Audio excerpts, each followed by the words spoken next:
جی بسم اللہ الرحمن الرحیم۔ اگین ہمارا جو محاضرات فقہ ہے اس کا 9th جو لیکچر ہے، خطبہ ہے، وہ ہے اسلام کا قانون جرم و سزا۔ تو اس ضمن میں جو ہے دو تین چیزیں جو ہے وہ سمجھنے والی ہیں۔ اس پر بعض کا جو ہے وہ ہمیں کچھ حلقوں میں اعتراضات ہوتے بھی نظر آتے ہیں کہ اسلام کا جو جرم و سزا کا قانون ہے وہ بڑا سخت ہے، اس طرح کے اعتراضات۔ تو اس ضمن میں ہمیں جو ہے وہ اسلام کے قانون جرم و سزا جو ہے اس کی حکمت کو سمجھنا، اس کے مقاصد کو سمجھنا، اور پھر جو سزا کا طریقہ کار ہے اس کو سمجھنا، اور اس ضمن میں جو بنیادی تصورات ہیں ان کو جاننا جو ہے وہ ضروری ہے۔ تو سب سے پہلی جو عرض ہے وہ یہ ہے کہ اسلام کے جو فوجداری قانون ہیں، ٹھیک ہے، فوجداری قانون سے مراد یہ ہے کہ وہ قوانین کہ جو جرم و سزا سے تعلق رکھتے ہیں، ٹھیک ہے، اس بارے میں اہل مغرب یا پھر اہل مغرب سے جو متاثر لوگ ہیں ان کی رائے یہ ہے کہ یہ قوانین جو ہیں اسلام کے فوجداری قوانین، جرم و سزا سے متعلق جو قوانین ہیں، یہ وحشیانہ اور ظالمانہ ہیں، نعوذ باللہ۔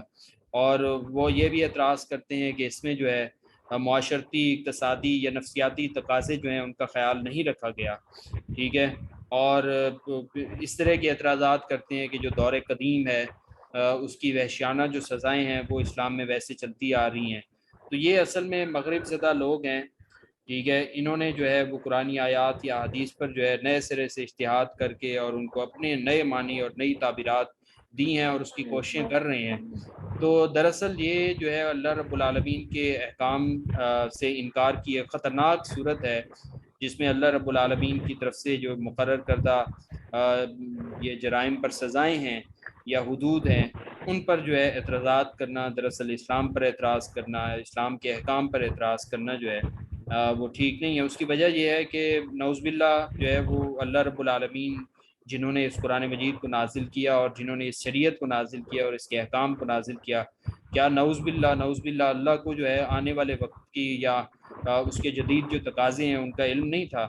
تو ایسا بالکل بھی نہیں ہے، یہ دراصل غلط فہمیاں ہیں، اور ان غلط فہمیوں کی جو ہے کچھ وجوہات ہیں، کچھ اسباب ہیں جو آپ لوگوں کو پتہ ہونے چاہیے۔ وہ یہ ہے کہ پہلی بات تو یہ ہے کہ ہمارا جو تعلیم یافتہ طبقہ ہے جو مغربی علوم جانتا ہے، تو اس طبقے پر جو ہے وہ مغربی علوم ہی کی بالادستی ہے، ٹھیک ہے۔ اور دوسری بات یہ ہے کہ اگر ان پر مغربی علوم کی بالادستی نہیں ہے تو پھر دوسرا سبب یہ ہو سکتا ہے کہ ان مسلمانوں کے ذہنوں میں جو ہے وہ اسلام کی جامعیت کا صحیح تصور نہیں ہے، ٹھیک ہے۔ وہ اسلامی فقہ کو یا اسلامی شریعت کو جو ہے وہ دنیا کے دیگر قوانین کی طرح ایک قانون سمجھتے ہیں، اور وہ شاید یہ سمجھتے ہیں کہ اس قانون کا جو ہے معاشرے کی مجموعی جو اچھائی یا برائی ہے اس سے کوئی تعلق نہیں ہے، اور دین کو جو ہے وہ صرف ایک مذہب یا دھرم کے طور پہ سمجھتے ہیں۔ تو دین کا یا شریعت کا جو ہے وہ جامع تصور نہ ہونے کی وجہ سے جو ہے وہ اسلام کے ان قوانین کے بارے میں جو ہے ان کے ذہنوں میں غلط فہمیاں ہیں۔ تیسری بڑی وجہ یہ بھی ہے کہ جو فوجداری قانون ہے اس کی صحیح معلومات ان کے نزدیک نہیں ہے، اور پھر یہ جو سزائیں ہیں ان کے سیاق و سباق کے بارے میں بھی ان لوگوں کو پتہ نہیں ہے۔ تو اس وجہ سے جو ہے وہ اس بارے میں غلط فہمیاں رکھتے ہیں اور اسلام پر جو ہے وہ اعتراضات کرتے ہیں۔ حقیقت یہ ہے کہ اسلام جو ہے وہ ایک طرز حیات ہے، اسلام جو ہے وہ ایک مکمل دین ہے، ایک مکمل ضابطہ حیات ہے۔ اسلام جو ہے وہ ایک جداگانہ اور منفرد قسم کی جو ہے وہ تہذیب رکھتا ہے۔ اسلام جو ہے وہ ایک مکمل ثقافت اور تمدن رکھتا ہے، اس نے معاشرتی آداب بھی دیے، اس نے عقائد و عبادات بھی دی، اس کی اخلاقیات بھی ہیں، اور ان ساری چیزوں کے درمیان جو ہے وہ ایک بہترین قسم کا جو ہے وہ ربط ہے جو اسلامی شریعت نے جو ہے وہ قائم کیا ہے۔ اب جو لوگ اسلام کے بارے میں سطحی قسم کا علم رکھتے ہیں تو دراصل غلط فہمیاں جو ہے ان کے ذہنوں میں اسلام کے بارے میں جو ہے وہ پیدا ہوئی ہیں۔ تو اس لیے ضروری ہے کہ اسلام پر جو اعتراض کرنے والے ہیں یا اسلامی احکام پر جو اعتراض کرنے والے ہیں ان کو چاہیے کہ یہ جو اسباب ہیں، یہ جو اثرات ہیں، وجوہات ہیں، ان کو ختم کرتے ہوئے اسلام کا جامع اور درست قسم کا مطالعہ کریں، تاکہ ان کے اسلامی احکام کی جو حکمتیں ہیں وہ سمجھ آ سکیں، اللہ رب العالمین کی بیان کردہ جو مصلحتیں ہیں وہ سمجھ آ سکیں۔ اب ہم بات کرتے ہیں جی مقاصد شریعت اور اسلام کے فوجداری قانون پہ۔ تو سب سے پہلی بات تو یہ ہے کہ بنیادی جو مقصد ہے شریعت کا وہ ہے انسانی نسل کی، انسانی جان کی اور انسانی مال کی جو ہے وہ حفاظت کرنا، انسانی عقل کی حفاظت کرنا اور دین کی حفاظت، یعنی یہ جو 5 مقاصد ہیں جس کو پہلی سلائیڈ میں بھی ہم ڈسکس کر چکے ہیں۔ تو اب اس میں یہاں پر جو ہے سمجھنے والی بات یہ ہے کہ اگر کسی مقصد کے ضائع ہونے کا خطرہ ہو تو پھر شریعت جو ہے اتنا سخت موقف رکھتی ہے۔ مثال کے طور پہ آپ یہ جو 5 چیزیں ہیں نا ان کو ذہن میں رکھیں کہ نسل کا تحفظ ہے، جان کا تحفظ ہے، یا مال کا تحفظ ہے، یا عقل کا ہے، یا دین کا ہے۔ اگر یہ 5 چیزوں کا تحفظ، اگر یہ 5 چیزیں کہیں پہ آپ کو خطرے میں نظر آئیں گی تو وہاں پر جو ہے شریعت کا جو موقف ہے وہ بڑا سخت ہوگا، ٹھیک ہے۔ اب صرف سخت موقف نہیں ہے بلکہ شریعت نے جو ہے اس سے پہلے اخلاقیات ہیں، روحانیات ہیں، اور جو احساس ذمہ داری ہے اس کی بھی تعلیم دی ہے، ٹھیک ہے۔ مثال کے طور پہ شریعت نے جو ہے وہ ایک معاشرے کی جو ایک معاشرتی ضروریات ہیں ان کا بھی خیال رکھا ہے، معاشی نظام کے حوالے سے بھی رہنمائی فرمائی ہے، سیاسی اعتبار سے جو معلومات تھیں، احکام تھے، وہ بھی ان کی بھی رہنمائی فرمائی ہے، جذباتی اعتبار سے بھی جو ہے رہنمائی کی، روحانی اور اخلاقی اعتبار سے بھی اسلامی شریعت جو ہے وہ اقدار سے جو ہے وہ نوازتی ہے۔ اور پھر یہ ہے کہ جو جرائم ایک معاشرے کے اندر ہوتے ہیں ان کی روک تھام کے لیے معاشرتی تعلیمات بھی ہوتی ہیں، پھر اس کی رکاوٹیں بھی ہوتی ہیں۔ تو ایک اسلامی اگر معاشرہ ہے تو وہاں پہ ظاہر ہے یہ لوگوں کے اندر ہوتا ہے کہ لوگ دیکھ کے کیا کہیں گے، تو یہ دراصل وہ رکاوٹیں ہوتی ہیں جو ایک معاشرہ ہمیں دے رہا ہوتا ہے۔ یہ چیزیں جو ہے وہ ہمیں مغربی معاشرے کے اندر اس طرح سے نظر نہیں آتی کہ اور وہاں پہ ظاہر ایک آزادی ہے، جو کچھ کرنا چاہے وہ کر سکتا ہے، الٹا سیدھا جو بھی کرنا چاہے، لیکن یہاں پہ ایک رکاوٹیں ہیں، تو یہ بھی ایک شریعت کا ایک پہلو ہے۔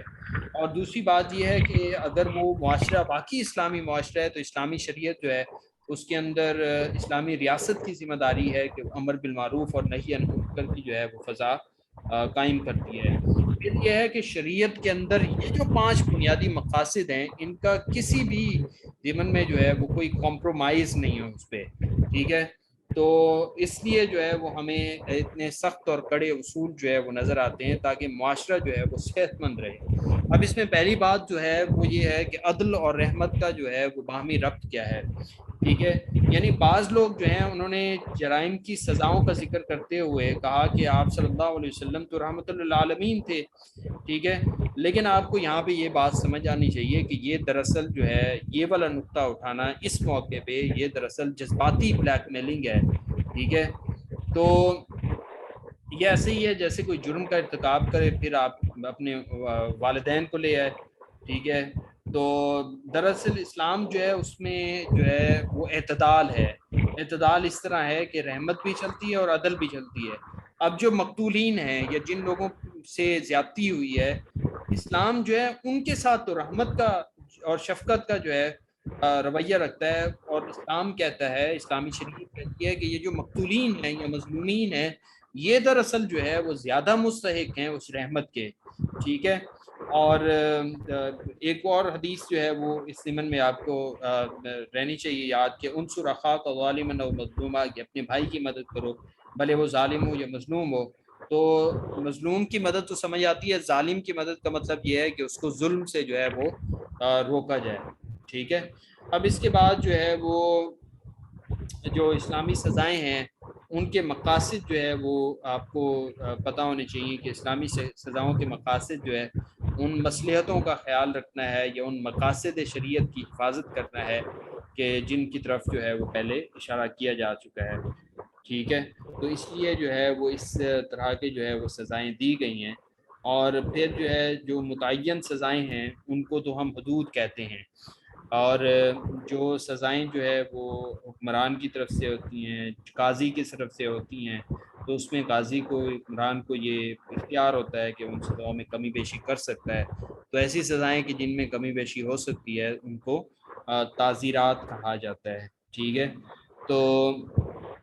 اب اس میں یہ ہے کہ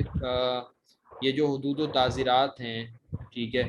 حدود تو ظاہر ہے اللہ رب العالمین کی طرف سے متعین کردہ ہیں، ٹھیک ہے، اور تعزیر جو ہے وہ کسی قاضی یا حکمران کی طرف سے جو ہے وہ متعین کی جاتی ہے۔ تو برال حدود کا معاملہ جب تک عدالت میں نہیں پہنچتا تو تب تک تو اس کی معافی تلافی ہوتی ہے کہ یعنی دونوں گروہ جو ہے وہ آپس میں صلح کر لیں، لیکن اگر قاضی کے پاس وہ معاملہ پہنچ جائے اور ثابت ہو جائے تو پھر حد کا نفاذ کرنا جو ہے وہ ضروری ہو جاتا ہے، ٹھیک ہے۔ اس میں جو ہے وہ قتل کی کچھ اقسام ہیں جو کہ قصاص کے ضمن میں ضروری ہے جاننا، وہ بھی مختصراً میں بتا دوں کہ اس میں قتل عمد ہوتا ہے، شبہ عمد ہوتا ہے، اور قتل خطا ہوتا ہے، ٹھیک ہے۔ قتل عمد یہ ہوتا ہے کہ اگر کوئی جان بوجھ کر قتل کے ارادے سے کسی کو ایسے آلے سے مارے کہ جس سے مارنے سے جو ہے کسی کی موت واقع ہو جائے تو اسے قتل عمد کہتے ہیں، یعنی جان بوجھ کر قتل کرنا۔ شیب عمد یہ ہے کہ اس کی نیت تو قتل کرنے کی نہیں تھی، کسی کو چوٹ پہنچانا یا زخمی کرنا تھا، ٹھیک ہے، یا مثال کے طور پہ کسی نے کسی کو ڈنڈے سے مارا تو وہ ڈنڈا عام طور پہ اس سے موت تو نہیں ہوتی، لیکن وہ اس سے اگر کسی کی موت ہو گئی یا کسی کو دھکا دیا اور وہ گر کے مر گیا تو اس صورت میں کہیں گے کہ وہ شبہ عمد ہے۔ ایک اور قسم ہوتی ہے قتل خطا کی، نیت بھی نہیں ہوتی اور وہ ہتھیار بھی ایسا نہیں ہوتا لیکن غلطی سے نشانہ کہیں اور لگ جاتا ہے، مثال کے طور پہ آپ گاڑی ڈرائیو کر رہے تھے، ریورس کرنے لگے، پیچھے کوئی بچہ تھا، کوئی بڑا تھا، وہ گاڑی کے نیچے آ گیا، ٹھیک ہے، یا پھر آپ کوئی شکاری ہے شکار کر رہا تھا، اس نے گولی کہیں چلائی اور وہ جانور کی بجائے انسان کو لگ گئی، تو اس قتل کو جو ہے وہ قتل خطا کہا جاتا ہے۔ ایک قتل خطا میں جو ہے وہ ایک چیز رہے کہ ظاہر ہے اس میں اس کی جو ہے دو چیزیں ہوتی ہیں نا، ایک قصاص کا معاملہ ہے قتل میں اور دوسرا جو ہے وہ دیت کا معاملہ ہے۔ تو پہلا جو ہے اس میں ظاہر قصاص ہوتا ہے، قتل کے بدلے قتل ہے، اور دیت میں جو ہے وہ ایک قتل خطا کی جو دیت ہے اس میں اسے دیت عاقلہ کہا جاتا ہے، یعنی وہ ظاہر ہے اس کی جو پوری برادری ہے یا قبیلے کے لوگ ہیں وہ سارے جو ہے مل کے اس کی دیت ادا کرتے ہیں، ٹھیک ہے۔ باقی اگر پاکستان کے اندر آپ سے یہ پوچھا جائے کہ یہ جو حدود آرڈیننس وغیرہ ہے اس حوالے سے، تو یہ بھی آپ کو تھوڑا سا پتہ ہونا چاہیے حدود آرڈیننس کا، کہ پاکستان کے اندر جو ہے وہ جو سزائیں شامل کی گئی اس کے آئین میں، قانون میں، وہ 1979 کے اندر جو ہے جس میں چوری ہے، ہرابہ ہے، ڈاکہ زنی اور شراب نوشی وغیرہ، بدکاری وغیرہ، قذف، ان کی سزائیں جو ہے حدود آرڈیننس کے اندر جو ہے وہ شامل کی گئی ہیں، زیادہ اور کے اوپر، ٹھیک ہے جی۔